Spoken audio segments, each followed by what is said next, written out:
Hello everyone, welcome back to my channel mathematics वाला।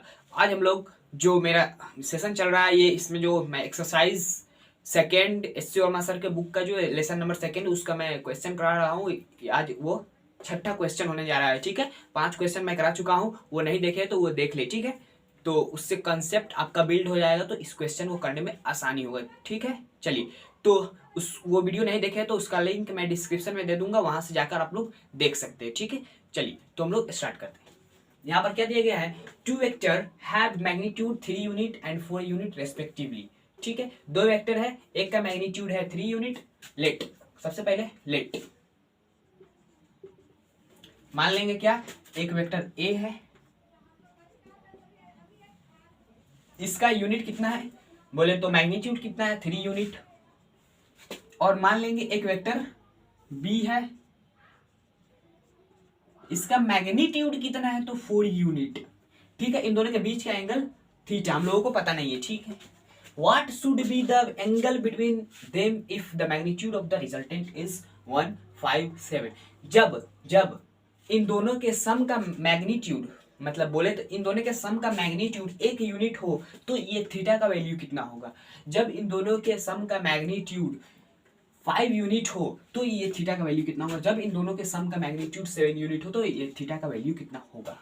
मतलब ये कहना यही चाह रहा है कि ये अलग अलग एंगल पर यदि हम दोनों वेक्टर को रखें तो इसका जो आंसर आएगा, जो इसका रिजल्टेंट आएगा वो अलग अलग आएगा। ठीक है, चलिए तो हम लोग बेसिक फॉर्मूला क्या पढ़े हुए हैं कि रिजल्टेंट वेक्टर का magnitude is equal to root under a square plus b square plus 2 AB cos theta. ठीक है, तो रिजल्टेंट का मैग्नीट्यूड सबसे पहला निकालेंगे कि इसका एंगल कैसे फाइंड करेंगे। तो यहाँ पर रिजल्टेंट का मैग्नीट्यूड दे देंगे 1 unit is equal to root under A. A का वैल्यू कितना है तो 3 का स्क्वायर कितना होता है 3 का स्क्वायर प्लस बी का वैल्यू कितना है 4 का square plus 2a into 3 into b 4 into cos theta. यही कॉस थीटा से हम लोग एंगल निकालेंगे। तो इस रूट को इधर भेजेंगे तो 1 का स्क्वायर 1 ही हो जाएगा। ठीक है, तो 1 इज इक्वल टू 3 का स्क्वायर 9 और 4 का स्क्वायर 16। 9 प्लस 16 कितना हो जाएगा 25 प्लस 4 3 12 2 जा 24 कॉस 30। ठीक है, तो यहाँ पर ये जो 25 है ये इधर आएगा तो 1 minus 25 is equal to 24 cos 30। ठीक है, तो cos theta is equal to ये देखिए 1 माइनस 25 तो 24 माइनस में होगा डिवाइड बाय 24, ये दोनों कट जाएगा तो cos theta is equal to -1। देखिए थीटा -1 कब आता है, cos थीटा -1 कब आता है तो जब theta is equal to 180 degree रहेगा तब -1 आएगा। ठीक है, जब theta is equal to 180 degree रहेगा तब -1 आ जाएगा। ठीक है, सिंपल क्वेश्चन है। यहाँ पर फॉर्मूला लगाइए, यहाँ से एंगल निकालिए, फॉर्मूला लगाइए, यहाँ से एंगल निकालिए। चलिए हम लोग 5 को अब बी वाले को सॉल्व करते हैं। ठीक है, चलिए तो यहाँ पर क्या दिया गया है, मैग्नीट्यूड हम लोगों को रिजल्टेंट का कितना दिया गया 5 यूनिट। 5 यूनिट दिया गया हम लोगों को, ये थीटा पूछा है। 5 यूनिट दिया गया, ये थीटा पूछा है। ये दोनों 3 वेक्टर दिया गया, एक रिजल्टेंट है, एक ए है, एक बी है। ठीक है, उसके बाद हम लोगों को ए और बी के एंगल पूछ दिया है। अब यहाँ पर क्या करेंगे, रिजल्टेंट का मैग्नीट्यूड 5 रख देंगे और is equal to root under A का स्क्वायर, आप लोग जानते हैं 3 का स्क्वायर 9 प्लस 4 का square 16 plus 2 into 3 into 4 cos theta. ठीक है, तो ये रूट इधर आ जाएगा तो 25 इज इक्वल टू 25 कहाँ से तो 9 plus 16 equal to 25 plus 24 cos theta. ठीक है, ये 25 इधर जाएगा तो क्या हो जाएगा 0 हो जाएगा, यानी cos theta is equal to 0/24। ठीक है, तो ये दोनों 0 हो जाएगा तो कॉस थीटा इक्वल टू 0/24। तो देखिए यहाँ पर cos theta is equal to 0 value आएगा। देखिए कॉस थीटा 0 कब आता है, कॉस थीटा 0 कब आता है जब थीटा इज इक्वल टू कितना हो, theta is equal to 90 degree. आया ना समझ में, 90 डिग्री। एकदम सिंपल है यार, एकदम सिंपल है। Cos theta is equal to 0 आ गया, उसके बाद theta is equal to 90 degree. ठीक है, इन दोनों के बीच का एंगल कितना हो जाएगा 90 डिग्री। ठीक है, तो यहाँ पर theta is equal to 90 degree जब मैग्नीट्यूड 5 यूनिट होगा। ठीक है, चलिए तो हम लोग अब 7 मैग्नीट्यूड आ रहा है उसको कैसे फाइंड करेंगे। ठीक है, देखिए रिजल्टेंट कितना दिया गया है 7 is equal to root under a square b square, मतलब हो गया आपको 3 का स्क्वायर 9 प्लस 4 का square 16 plus 2 into 3 into 4 into cos theta. यहाँ पर कॉस थीटा का वैल्यू हम लोग निकालेंगे, ठीक है। तो ये रूट इधर आएगा तो 49 इज इक्वल टू यहाँ पर 25 प्लस 24 कॉस थीटा, ठीक है। तो 25 इधर आ जाएगा तो 49 minus 25 is equal to 24 cos theta, okay.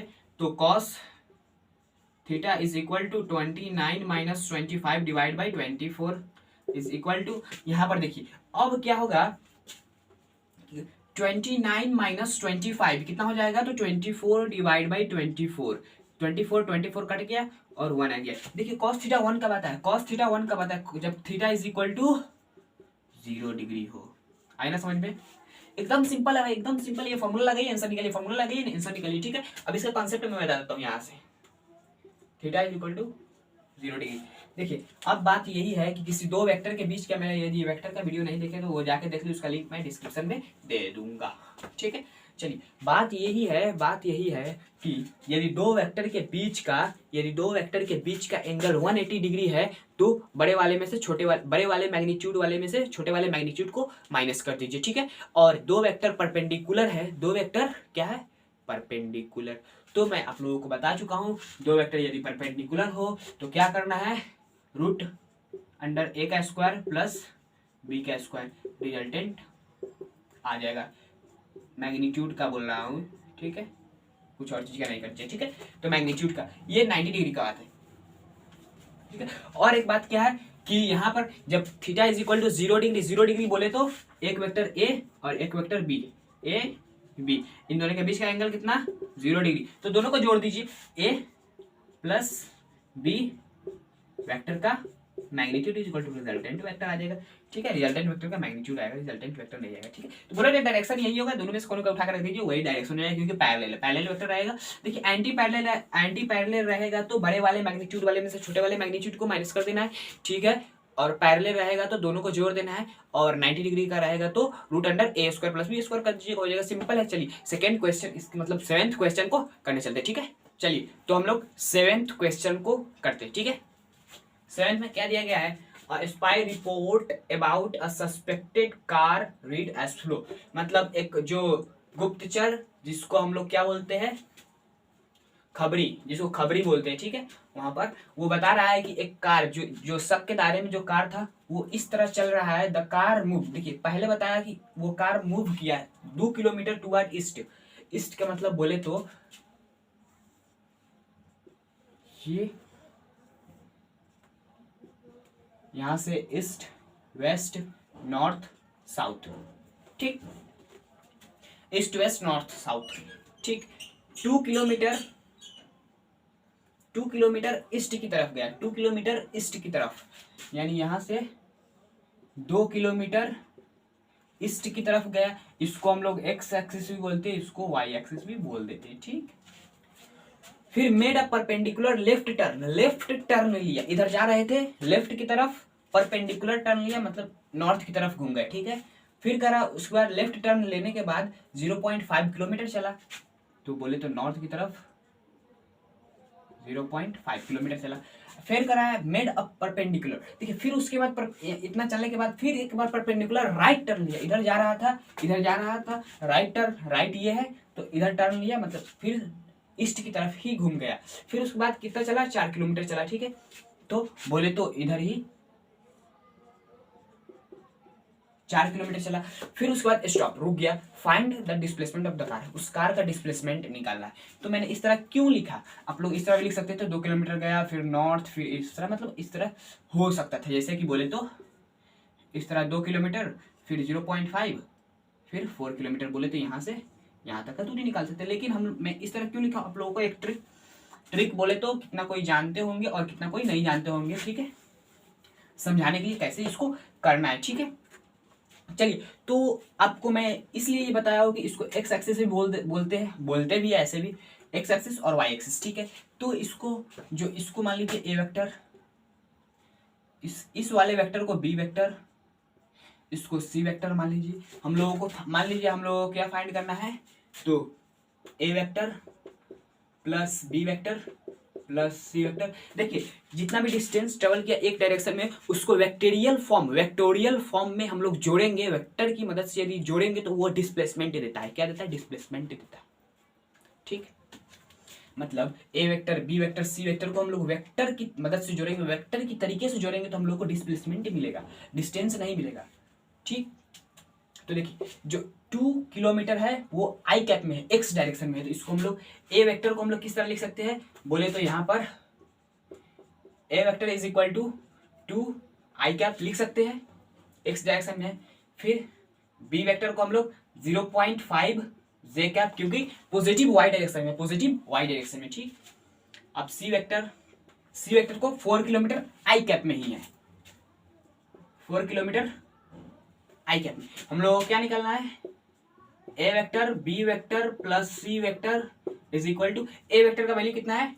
2 I cap plus B vector का 0.5 J cap plus C vector का 4 आई कैप। देखिए यहाँ पर आई कैप तो कितना हो गया? 246 आई कैप प्लस 0.5 जे कैप। ठीक है, तो हम लोग को रिजल्टेंट वेक्टर मिल गया 6 आई कैप प्लस 0.5 जे कैप। हम लोगों को मैग्नीट्यूड अलग निकालना होता है और डायरेक्शन अलग। तो सबसे पहले मैग्नीट्यूड निकालेंगे तो रूट अंडर 6 का स्क्वायर 36 और 0.5 का स्क्वायर कितना हो जाएगा? इसका स्क्वायर करना है, इसका स्क्वायर करना है, उसके बाद जोड़ देना है, तो 0.5 का 0.25। ओके, तो ये हो गया। उसके बाद यहाँ से root under 36.25 is equal to 6.02 kilometre. ठीक, यहाँ से रिजल्टेंट वेक्टर का मैग्नीट्यूड मिल गया। ठीक है, ये हो गया 6.02 किलोमीटर अप्रोक्सीमेट वैल्यू में निकाला। ठीक, ओके, अब हम लोग को डायरेक्शन बताना है। अब क्या करना है कि इस वाले क्वांटिटी को देखना है वेक्टोरियल फॉर्म में, वेक्टोरियल फॉर्म में ही डायरेक्शन जो वेक्टर में दिया रहता है उसी से डायरेक्शन हम लोगों को मिलेगा, कंपोनेंट फॉर्म में जो दिया रहता है। ठीक है, तो यहाँ से एक्स एक्सिस वाई एक्सिस बनाएंगे, ये एक्स एक्सिस, यहाँ पर वाई एक्सिस। ठीक, तो देखिए 6 आई कैप मतलब इसमें कितना गया है बंदा? 6, और जे कैप में कितना गया है? 0.5। यहाँ से कोई रिजल्टेंट निकलेगा।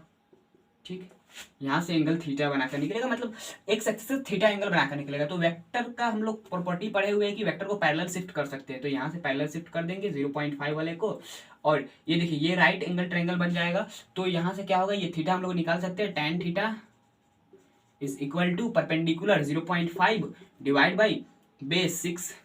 ओके, तो यहाँ से हो जाएगा 1/12, तो theta is equal to tan inverse 1/12, ये एंगल यहाँ से with respect to positive x axis.